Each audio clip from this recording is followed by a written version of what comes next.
I'm a deep believer in public-private social sector collaborations.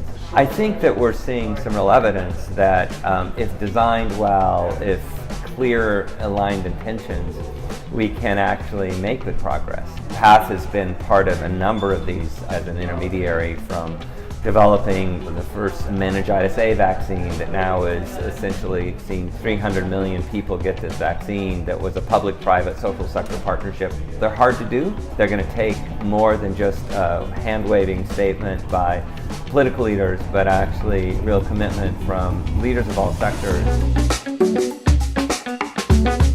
We recognize that this is an end-to-end process. It's not just a bunch of smart, innovative people sitting in a lab. Those are great, and we have lots of them, but it's also understanding what the actual dynamic will be in the community, in the families that we're targeting or the governments are working with. And that takes a lot more thinking about the economics of the use case. What's the likely cost of this going to look like, and how will that translate? What's the total market dynamics? Are there other competing products? How will this play out? And so we've increasingly been hiring both health economists, MBAs, folks that have experience on commercialization and markup models.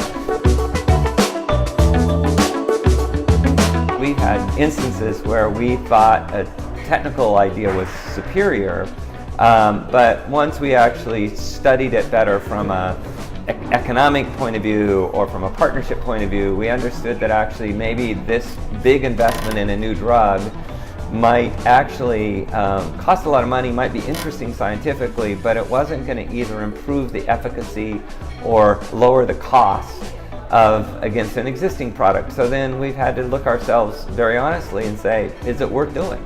I mean, maybe it's worth as a science project, but we're here to, save lives. And so one of the harsh issues that I have to deal with in this work, and we should all be doing more, is being really clear when things shouldn't be continued. And sometimes it's killing projects, sometimes it's handing them to others who might see another value in it. But I think there's a process of, we sometimes talk moving to the left on the value chain, making those decisions earlier so we're more productive and efficient with our money.